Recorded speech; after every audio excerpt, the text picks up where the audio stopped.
नमस्कार।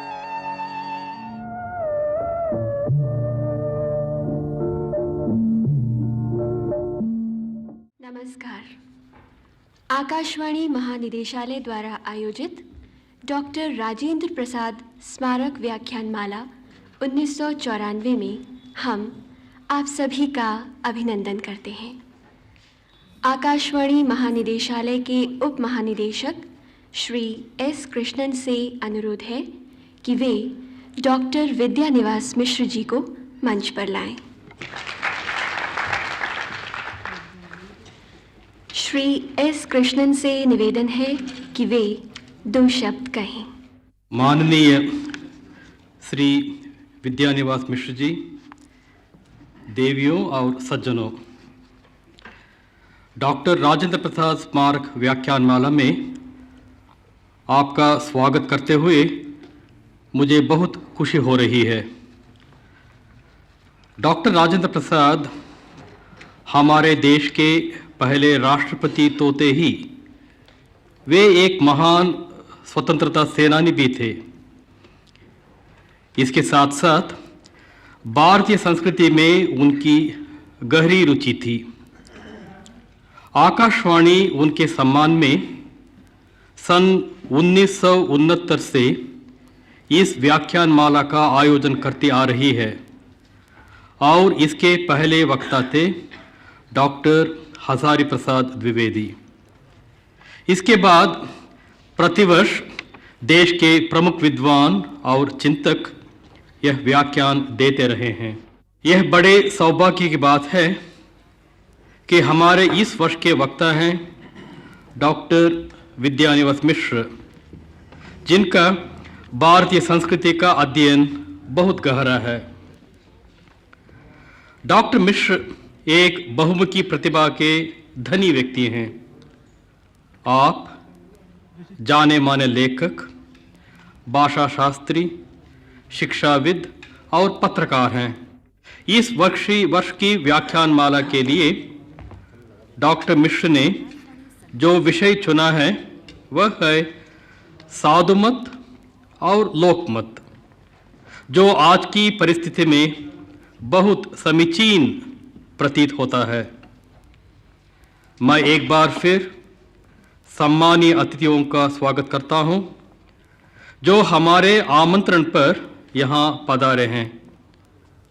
मैं आपका बहुत समय न लेते हुए डॉक्टर मिश्र से निवेदन करता हूं कि वे अपना आज का व्याख्यान आरंभ करें। धन्यवाद। हमारे सामने गोचर श्रोता और अगोचर श्रोता सबको प्रणाम करता हूं।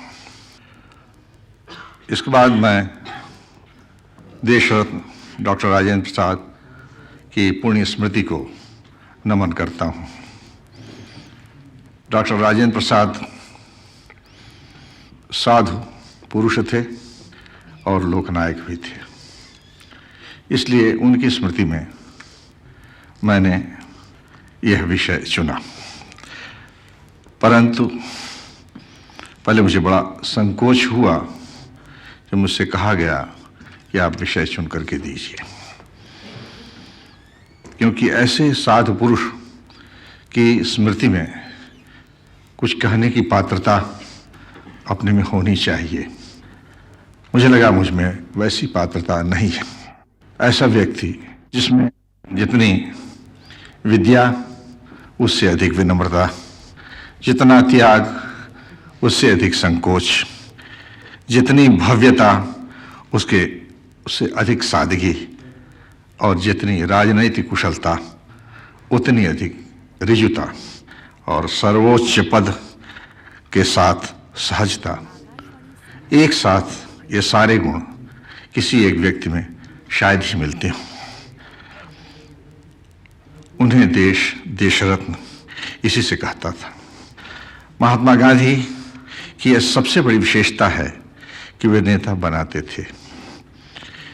वे अपने नेतृत्व का बोझ नहीं डालते थे, आभास नहीं होने देते थे कि हम नेता हैं। एक से एक हीरे उन्होंने तराशे।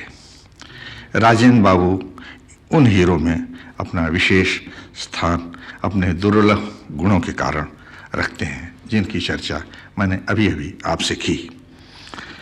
फिर सोचा कि गुण का स्मरण अगर करें तो गुणवान का स्मरण अपने आप हो जाता है। अब गुण का स्मरण करने से एक पवित्रता मन में आती है और वचन में आती है। इस दृष्टि से मैंने ऐसे गुणों की चर्चा ध्यान में रखी जो गुण उनमें मूर्तिमान हो गए थे। वैसे साधु शब्द से जरा कुछ घबराहट होती है, घबराहट होने के कारण भी है, लेकिन मुझे ये शब्द एक ऐसे काव्य से मिले जो काव्य केवल हिंदुस्तान में ही नहीं, हिंदुस्तान के बाहर भी आज भी उतना ही मर्मस्पर्शी लगता है जितना मर्मस्पर्शी उनके समय में लगा होगा। वह काव्य है रामचरितमानस। उसमें एक प्रसंग आता है, भारत चित्रकूट राम को मनाने और अयोध्या में राजगद्दी पर बिठाने का आग्रह करने आए हुए राम के सामने विनती भी कर चुके। वशिष्ठ राम से कहते हैं, करब साधुमत लोकमत नृपनय निगम निचोरी, कि आप इन चारों का समन्वय कीजिए।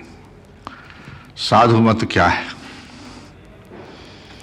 लोकमत क्या है इस विषय में, कि आप वन से लौटें कि नहीं लौटें, और राजनीति क्या कहती है, और अंत में शास्त्र क्या कहते हैं। इन चारों को निचोड़ करके और कोई निर्णय लीजिए और कीजिए उसके अनुसार। साधुमत को ध्यान में रखना, लोकमत को आदर देना, और यह भी देखना कि राजनीति के यह प्रतिकूल न हो और राजनीति इससे किसी विपत्ति में न पड़ती हो, और सबसे अंत में अपनी ज्ञान परंपरा की अनुकूलता भी देखते रहना बहुत कठिन है, आसान नहीं है, हर एक आदमी के लिए संभव भी नहीं है। हम यहाँ चारों की चर्चा तो नहीं करेंगे, केवल साधुमत और लोकमत की ही बात करेंगे। राजनीति की बात बहुत तात्कालिक होती है, उसे फिलहाल छोड़ देता हूँ। ज्ञान परंपरा की बात भी इसलिए छोड़ रहा हूँ कि यह क्या है, इसी को हमने गलत शिक्षा के कारण कुछ का कुछ मान बैठे, हमने मान लिया है। उसका स्पष्ट परिभाषित रूप हमारी आंखों से इस समय ओझल सा हो गया है। दूसरे, वह ज्ञान परंपरा किसी न किसी रूप में छन कर साधु के आचरण में आ गई है, आती है, और लोक के विश्वास में उतर गई है, उतरती रहती है। ऊपर से इन चारों में कुछ विरोध चाहे दिखे, हैं चारों एक दूसरे में ओतप्रोत, एक दूसरे का मुंह देखने वाले हैं। अकेले कोई भी किसी चीज को चलाने में समर्थ नहीं है। साधु का यह स्वभाव है कि मौलिक से मौलिक बात करता है तो भी यही कहता है कि यह बड़ों की कृपा से मिला है, या यह साधुओं के सत्संग से मिला है। तुलसीदास जी ने रामचरितमानस की प्रतिज्ञा में कहा है कि मैं अपनी बात नहीं कह रहा हूँ। जो गुरु के मुंह से कथा सुनी थी, मैं था बहुत अचेत, लेकिन वही कथा मैं कह रहा हूँ, मेरा इसमें कुछ है नहीं। लोक के विश्वास में भी यह निहित होता है कि आज अनादिकाल से यह चला रहा है, यह ध्रुव सनातन सत्य है। साधु लोक में रहते हुए भी लोक में आसक्त नहीं होते, पर लोकहित का ध्यान बराबर रखते हैं। वह जो भी कर्म करता है वह अपने लिए नहीं करता। लोक भी अर्थात साधारण लोग साधुजन का मान ही नहीं रखते, उनसे समय समय पर प्रेरणा ग्रहण करते हैं और गहरे दुख के क्षणों में आश्वासन पाते हैं। इस तरह साधु और लोग एक दूसरे की अपेक्षा रखते हैं, भले ही सोचें कि अपेक्षा नहीं रखते, लेकिन कहीं कहीं अंतःस्थल में एक अपेक्षा बराबर बनी रहती है। श्रीमद् भागवत में एक बात आती है कि साधु का अपना तो कोई जीवन होता ही नहीं। शिवाय लोकस्य भवाय भूतये ये उत्तम श्लोक परायणा जना जीवन्ति नात्मार्थमसौ पराश्रयम मुमुच निर्विद्य कुतो कुतः कलेवरम। परीक्षित ने मरने का निश्चय किया और उपवास करके बैठ गए गंगा के किनारे। तो शौनकों ने पूछा, आप ये क्यों किया? उनको उपवास करने का, शरीर छोड़ने का निश्चय करने का अधिकार कहाँ था? शरीर उनका था कहाँ? ऐसे लोग अपने लिए जीते कहाँ हैं? लोक के कल्याण के लिए, लोक के उद्भव के लिए, अभ्युदय के लिए जीते हैं, लोक के निश्रेयस के लिए जीते हैं। उन्हें उनका शरीर तो होता ही नहीं, तो वो शरीर दूसरों का आश्रय है। क्यों उन्होंने उससे खिन्न होकर शरीर छोड़ने की बात सोची? तो इस प्रश्न का ही उत्तर भागवत है। श्री कृष्ण ने इतनी लीला की तो नहीं खिन्न हुए कभी। कहा खिन्न अगर हम होंगे तो सभी लोग खिन्न हो जाएंगे, तो सृष्टि कैसे चलेगी? सृष्टि को चलाने के लिए एक उत्साह चाहिए, और वो उत्साह अपने निमित्त नहीं आता, वो उत्साह आता है दूसरों के निमित्त जीने में आता है। मुझे प्रणीशी नारायण चतुर्वेदी की बात याद जाती है। एक दिन कहा उन्होंने कि मैं बूढ़ा नहीं हूं। हमने कहा 90 वर्ष में आप बूढ़े नहीं हुए? उन्होंने कहा नहीं। कारण क्या है? तो उनका कारण यह है, जब तक आदमी अपनी चिंता करता रहता है तब तक बुढ़ापे की आशंका घेरती रहती है कि मेरे लिए दवा चाहिए, भोजन चाहिए, ये चाहिए, वो चाहिए, समय से ये चाहिए। और वह आदमी एक तरह से जुगाली करता रहता है। मैं यह था तो मैंने यह किया, मैं डिप्टी कलेक्टर था तो यह किया, कलेक्टर था तो मैंने यह किया, इत्यादि इत्यादि। वो अपनी ही बात करता रहता है। लेकिन जब आदमी दूसरों की बात निरंतर करता है तो उसके पास बुढ़ापा नहीं आता, आ ही नहीं सकता। परार्थ जीवन का फल यही होता है, लोक के लिए जीने का फल यही होता है कि हमेशा आदमी युवा बना रहता है। लेकिन एक खतरा है, उसकी चर्चा मैं अभी करूंगा। ये साधु लोक का पूरक है, इसमें कोई संदेह नहीं, और राजनीति इन सबको समंजस रखने का दायित्व निभाती है, इसलिए वो भी पूरक की भूमिका निभाती है। ये अवश्य है कि इनके बीच में कभी कभी विरोध दिखाई पड़ता है। लोकमत शास्त्र मत तक सीमित नहीं रहता, लगता है वह शास्त्र मत का अतिक्रमण करता है, तब वह विरोधी लगता है। ऐसी बातें मिल जाती हैं, भगवद गीता तक में है। वस्तुतः वह शास्त्र का पुनर्निर्वचन करता है, पुनर्व्याख्या करता है। इसी प्रकार कभी कभी लोक में कोई ऐसी अवधारणा बद्धमूल हो जाती है जिसका अपनी ज्ञान परंपरा से कोई संबंध नहीं रहता, वह रूढ़ बन जाती है, तब लोकमत को निरस्त करना ही पड़ता है। इसी प्रकार की स्थिति साधु मत के विषय में भी है। साधु की व्याख्या तो हम आगे करेंगे, अभी इतना ही कहना पर्याप्त होगा कि तटस्थ से तटस्थ रहने वाला व्यक्ति, अनासक्त साधुजन भी कभी कभी लोक भावना का तनिक भी ध्यान न देने के कारण कहीं कुछ विपरीत हो जाता है, और ऐसा कुछ कह जाता है जो संगत नहीं होता, न शास्त्र से, न लोक से, न एक विशाल राजनीति के बोध से।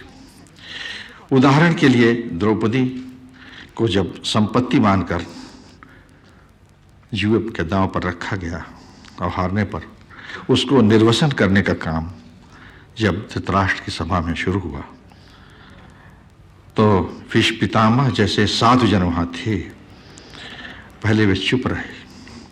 इसके बाद विकर्ण ने, दुर्योधन के एक छोटे भाई ने, लोकमत का प्रतिनिधित्व करते हुए यह चुनौती दी, क्या स्त्री संपदा है, क्या ऐसा हो सकता है कि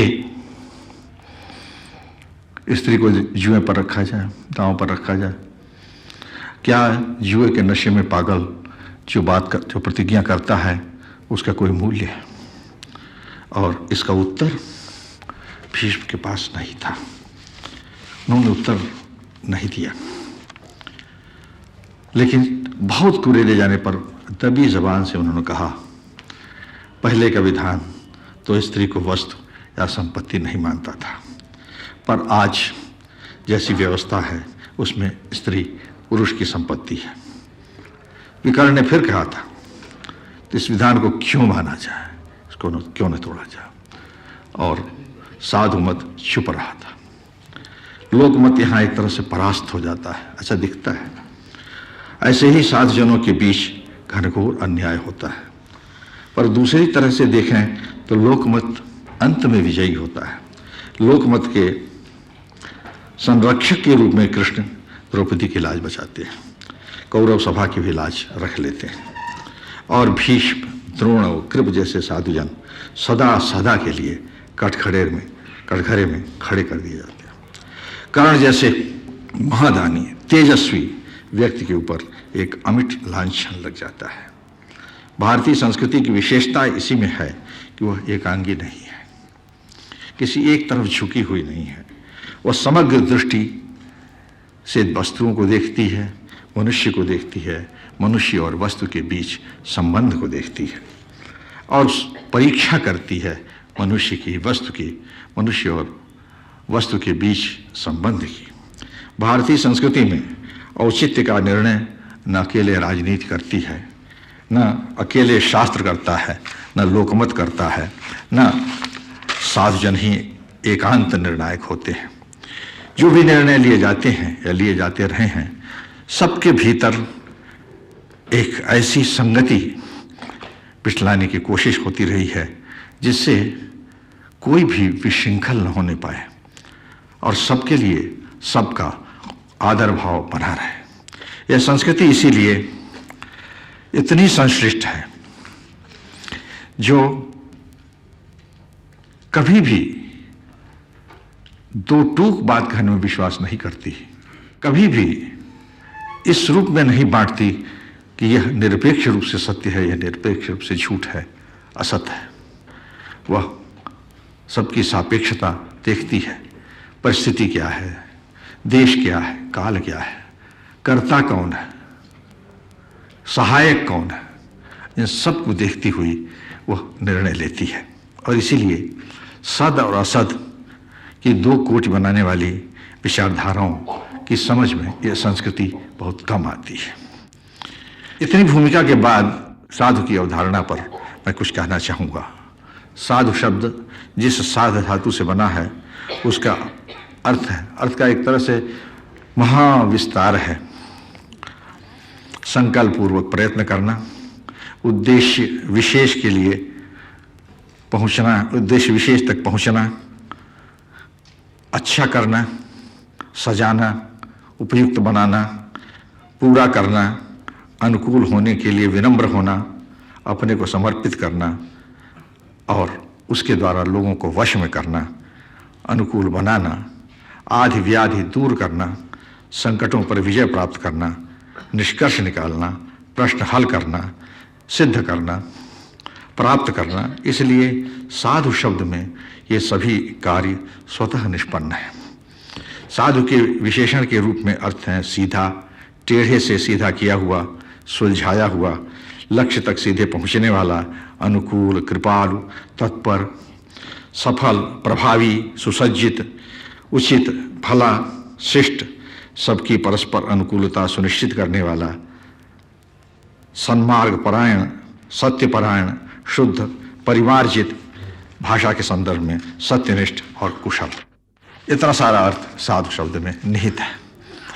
संज्ञा के रूप में साधु शब्द के साथ इन्हीं अर्थों में के तालमेल बिठलाने में अर्थ निकलता है सज्जन पुरुष, मुनि, तपस्वी पुरुष, पूजी व्यक्ति, साख वाला व्यापारी, साहूकार।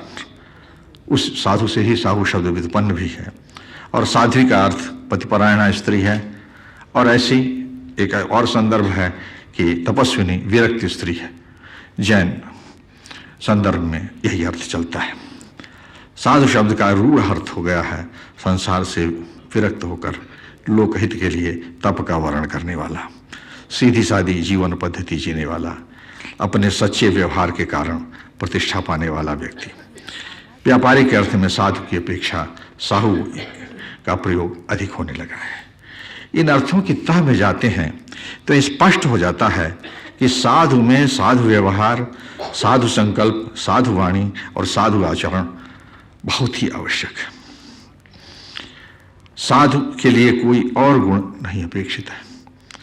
कुल, जाति, पद, प्रतिष्ठा, धन, संपदा और देश विशेष का होना, इन सब से साधु अप्रभावित है और इससे साधु की परिभाषा नहीं होती है। वो अच्छा है, इसका सबूत उसका अच्छाई साधने का निरंतर प्रयत्न है, अच्छा बने रहने की लगातार प्रवृत्ति है। वह झगड़े निपटाता तो कभी कभी है, पर झगड़े में पड़ता नहीं। पर जब कभी साधु झगड़े में पड़ता है तब वह सुनिश्चित करके पड़ता है कि इस झगड़े में न पड़ने से दुर्बल के हित की हानि होगी और दुर्बल की ओर से खड़ा नहीं हो रहा है, इसलिए मुझे झगड़े में पड़ना है। एक बार अपने युग के एक जाने माने साधु पुरुष से मैंने पूछा, नाम नहीं लूंगा क्योंकि झगड़े वाले प्रसंग में सरकारी माध्यम से नाम नहीं लिया जाता, आप क्यों झगड़े में पड़े?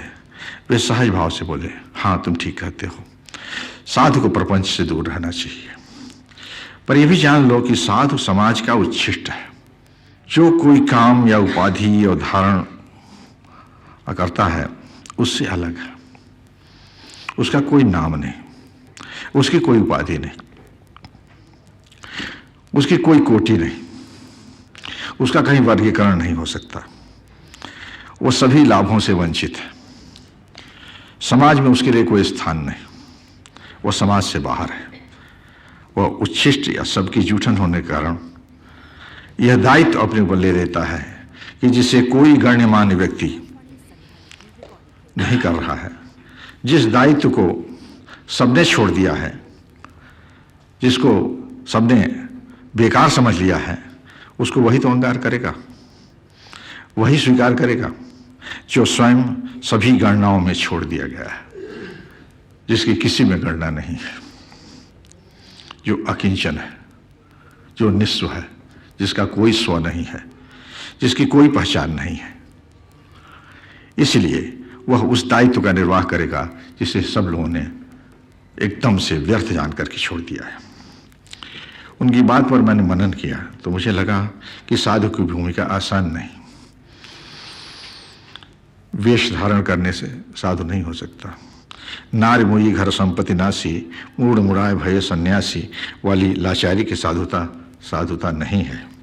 किसी अपराध में फंसे साधु का मानक ओढ़ लिया, घर में कलश से ऊब कर साधु हो गए, पत्नी मरी या घर में कोई संपत्ति बची नहीं, सब कहीं न कहीं स्वाहा हो गई, मूढ़ मुड़ा लिया, साधु हो गए, इससे साधुता नहीं सिद्ध होती। संपन्न गद्दी के लोभ में बड़े बाबा जी की सेवा में तन मन धन से लग गए, साधु कहलाने लगे। ये सारी स्थितियां साधु की नहीं हैं, ये स्थितियां सवाधु की हैं, स्वाद लेने वाले की हैं। इनमें साधुता के माध्यम से स्वाद लेने की इच्छा ही प्रधान है, साधुता केवल बहाना है। ऐसे साधु आध्यात्मिक रूप में उच्छिष्ट नहीं होते। जो ब्रह्मपरायण होता है, जो ब्रह्म में तादात्म्य स्थापित करना चाहता है, वही अपने को स्वेच्छा से समाज से बाहर कर लेता है। वही विशेष से राग का संबंध तोड़कर निर्विशेष अपरिभाषित से विशेष राग का संबंध जोड़कर विरागी हो जाता है। वही अपने को उच्छिष्ट मानता है। उच्छिष्ट वही है जो कोई ले न सके, छोड़ दे। ब्रह्म विशालता का बोध कोई पचा नहीं सकता। निस्व होने का बोध, अकिंचन होने का बोध कोई नहीं ओढ़ सकता। किसी को उसमें स्वाद नहीं मिलता, बड़ा कसैला स्वाद होता है। और स्मरणीय है कि स्वाद भी कसैला होता है और इसी के अनुरूप वेश भी कषाय होता है। इसी से ब्रह्म को भी अथर्ववेद में उच्छिष्ट कहा गया है। विशालता का वह थोड़ा सा अंश जो आदमी चख के छोड़ देता है वह स्वयं विशाल नहीं हो पाता है, क्योंकि विशालता का अंश जो एक बार चख लेता है उसके लिए कोई दूसरा स्वाद नहीं रह जाता है। ब्रह्म का कसैला स्वाद लेते ही आदमी बस पानी पीता चला जाता है, स्वाद मिट जाए। साधु की एक सटीक परिभाषा इसीलिए उच्छिष्ट होना है, कषाय रस का आस्वादन करना है, सबसे बाह्य होना है, सबका अनचखा रस अपने में समाहित करना है। जो कोई चख न सके उसे चखता है वो। साधु इसीलिए ऐसे जगह नहीं रहता जहां सब रहते हैं या जिस भाव से सब रहते हैं। वह कुटिया में रहता है, साधारण से घर में रहता है, उस घर की कोई पहचान नहीं होती, अगर घर है भी तो घर की सुरक्षा में नहीं रहता, वन के अभय में रहता है। उसे तरह तरह के वस्त्रों की आवश्यकता नहीं, तरह तरह के व्यंजनों की आवश्यकता नहीं, उसे परिजनों की आवश्यकता नहीं। श्रीमद् भागवत में ही शुकदेव ने 2 श्लोकों में आदर्श परमहंस साधु के जीवन को चित्रित किया है। चीराणि किं पतिन सन्ति दिशन्ति भिक्षां नैवाङ्घ्रिपाः परभृतः सरितोऽप्यशुष्यन्। चीराणि किं पतिन सन्ति दिशन्ति भिक्षां नैवाङ्घ्रिपाः परभृतः सरितोऽप्यशुष्यन्। रुद्धा गुहा किमजितो वतिनोपसन्नान् कस्माद् भजन्ति कवयो धनदुर्मदान्धान्। सत्यांशितौ किं कशिपो प्रयासये बाहौ स्वसिद्धेषुपवर्हणिः किं। सत्यञ्जलौ किं पुरुधान्यपात्र्या दिग्वल्कलादौ सति किन्दुकूलैः। कवि अर्थात ज्ञानी साधु जब धनमद के अंधों के दरवाजे भटकता है तो समझता नहीं कि व्यर्थ में हम जा रहे हैं। क्या कभी ऐसा हुआ है कि राह बाट में चिथड़े न पड़े मिलते हैं? किस लिए वस्त्र के लिए जाएगा? क्या कभी ऐसा हुआ है कि पेड़ फल फूल की भिक्षा देने से इनकार कर रहा है?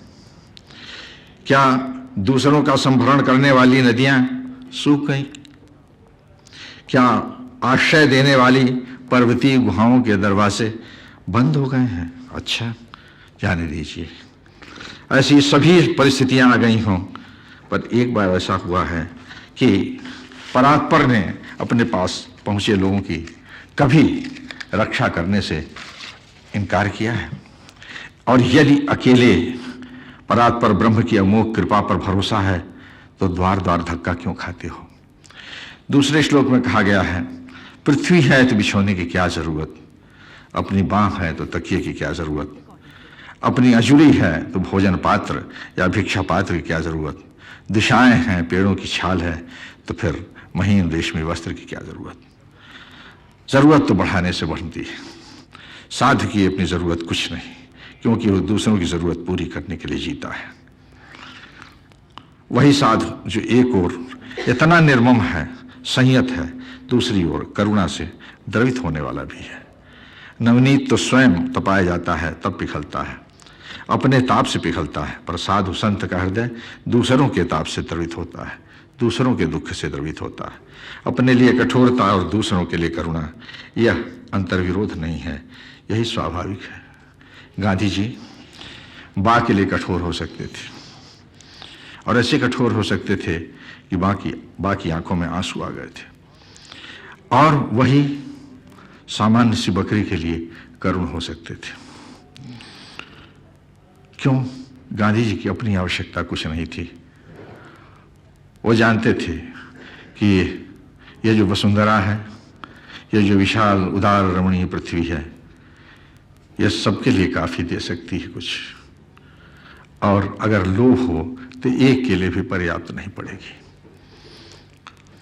ऐसे साधु के मत का मूल्य संख्या के बल पर नहीं, अनुभव की विशालता के आधार पर माना जाता है, आंका जाता है। हमारे पुराने गांव के समाज में हर गांव में सच्चा जीवन जीने वाले कुछ साधु पुरुष होते आए हैं। वे सर्वमान्य होते आए हैं। वे सच्ची सीधी जिंदगी के दीर्घ अनुभव के आधार पर व्यापक दृष्टि से निर्णय ले सकते थे। इसलिए बहुत से प्रश्नों पर समाज उन्हीं से निर्णय लेता था। वे किस जाति से आते थे इसका कोई महत्व नहीं था। इसका महत्व था कि उनकी साख कैसी है, सच्चाई जीने की उनकी स्थिति क्या है, और इसी आधार पर गांव में उनका सम्मान था। उनके मतामत का मूल्य था। उनका चुनाव सर्वसम्मति से होता था, एक तरह से चुनाव होता ही नहीं था। उसके कारण ही गांव का समाज सही अर्थ में स्वायत्तता का सुख पाता था।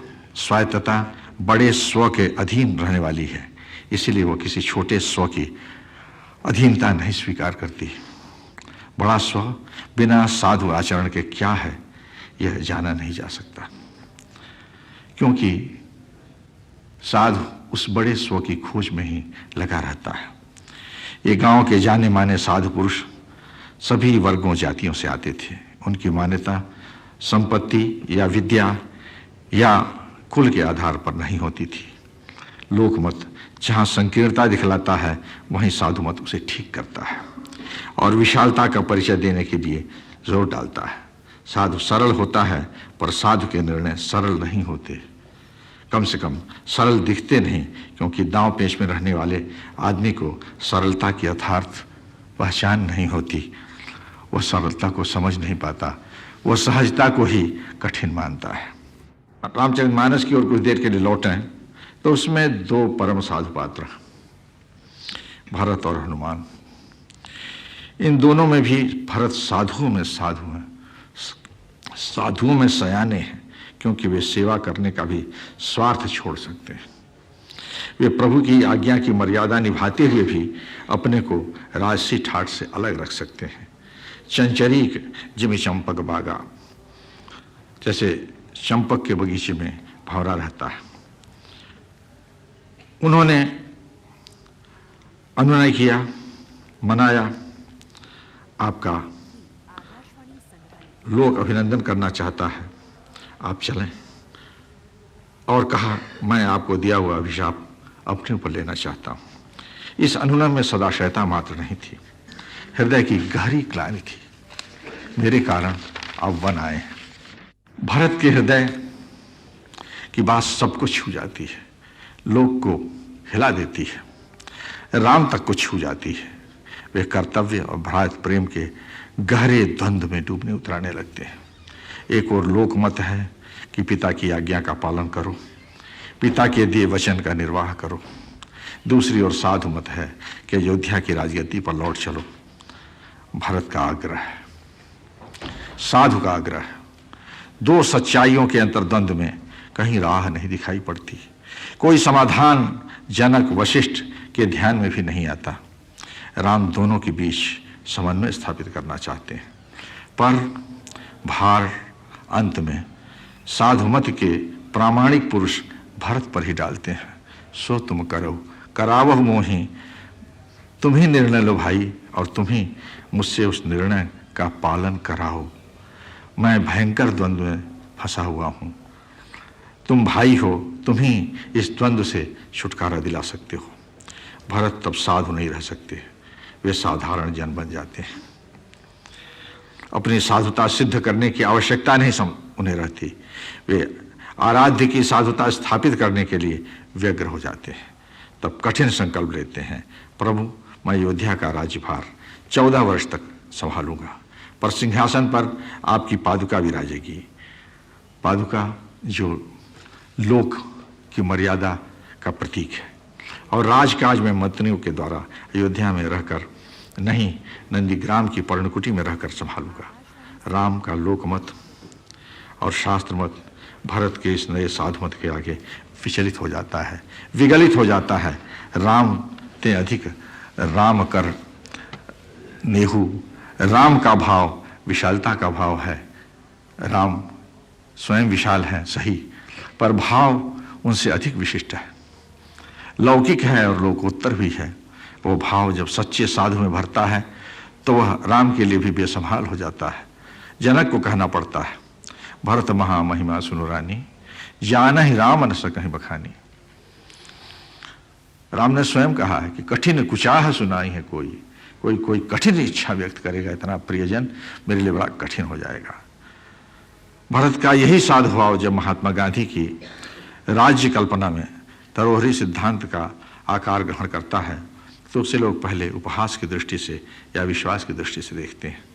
गांधी जी ने लोक मत की एक बार नहीं कई बार उपेक्षा की, अपने ही लोगों की नाराजगी भी ओढ़ी, पर 2 बार उन्होंने कठिन परीक्षा ली और स्वयं कठिन परीक्षा दी।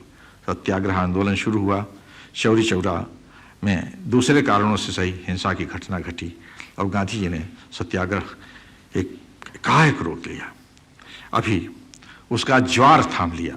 अभी अहिंसा का भाव भरोसे का नहीं है। उनसे आक्रोश व्यक्त किया गया और गांधी जी का साधु मत अडिग रहा। उसका फल मिला, देर से मिला। अहिंसा की कारगरी पर धीरे धीरे दुनिया का विश्वास बढ़ता गया है। जो नेल्सन मंडेला जेल में एक बार हिंसात्मक उपायों की लाचारी की बात कर चुके थे, आज अहिंसात्मक आंदोलन के कारण प्रतिष्ठित हैं और अहिंसात्मक तौर तरीके के से वर्षों का द्वेष शमन करने में लगे हैं। यह गांधी जी के ऐसे कठिन साधुमत का निश्चय रूप से प्रभाव है। दूसरी परीक्षा गांधी जी ने स्वराज्य प्राप्ति के बाद दी। वे राजनीति से अलग हो गए। उन्होंने पाकिस्तान के ऊपर भारत का पावना, जो उस समय की आर्थिक स्थिति को देखते हुए बड़ी रकम था, माफ कराने के लिए उपवास किया। उनकी लोकप्रियता बहुत घट गई, पर बहुत आगे वे देख रहे थे। तात्कालिक लोकप्रियता की वो परवाह नहीं करते थे, अपनी लोकप्रियता को दांव पर रख दिया और वे हिंदू मुसलमान के बीच की खाई अपनी साधुता से पाटना चाहते थे। इसलिए उन्होंने पंडित नेहरू को प्रधानमंत्री पद पर बिठलाया। यद्यपि सरदार पटेल उनके हृदय के अधिक समीप थे, उनकी कार्य पद्धति के अधिक समीप थे। उनके हृदय का अर्थ यहाँ है महात्मा गांधी के देशी भाव वाले हृदय से है।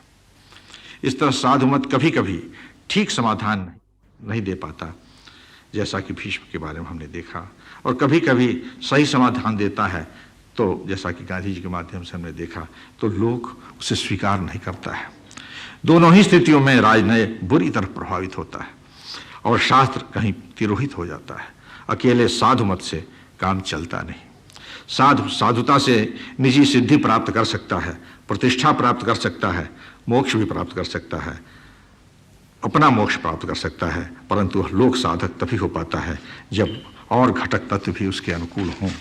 साधुमत लोकमत का परिष्कारक है, शास्त्रमत का भी परिष्कारक है, पर अकेले वह जीवन पद्धति का निर्माता नहीं है। वह उदाहरण से ही सिखाता भी है और उदाहरण से ही यह भी सिखलाता है कि उदाहरण सिद्धांत नहीं है। उसका कारण यह है कि साधुमत के एकांगी होने के कारण खतरे रहते हैं, बराबर खतरे रहते हैं। भगवान बुद्ध ने इसी से अपने शिष्यों को आगाह किया था। सकाय निरुक्तिया बुद्ध वचनम देसे था। तुम अपनी निरुक्ति प्रक्रिया से, अपनी विवेक प्रक्रिया से बुद्ध वचन की व्याख्या करना और अपने लिए स्वयं दीप बनना, ज्यों का त्यों न स्वीकार करना। बुद्ध की ही तरह मनु ने भी आगाह किया था कि ज्ञान चक्षु से जो मैं आगे कह रहा हूँ उसकी भली भांत समग्र दृष्टि से परीक्षा करना, तब सही धर्म का स्वरूप तुम्हारे सामने आएगा। भारतीय संस्कृति को गतिशील बनाने में साधुमत की इसीलिए इतनी महत्वपूर्ण भूमिका रही है कि साधु ने ही झूठ के आवरणों को चीरा है और सही स्वभाव की, शुद्ध देशी भाव की पुनः पहचान कराई है। यह अलग बात है और बड़ी विडंबना की बात है कि ऐसे साधु के अनुवर्तियों ने कालांतर में उसी पहचान को एकमात्र पहचान के रूप में विजड़ित कर दिया है। आगे वे साधुओं के लिए अवकाश नहीं देना चाहते थे। एक ही साधु हो गया, इसके बाद साधु नहीं होगा, इसकी भर से कोशिश भी की है। इसके कारण लोकमत विभ्रांत होता रहा है। उस दशा में शास्त्र की भूमिका महत्वपूर्ण होती रही है। शास्त्र का अर्थ शब्द नहीं, शास्त्र का समग्र दृष्टि से नए देश काल में निर्वचन है, व्याख्या है। इस परंतु के साथ साधुमत की बात अभी यहीं समाप्त करना चाहते हैं, लेकिन एक बात बहुत ही स्पष्ट करना चाहते हैं कि साधु हमारे देश में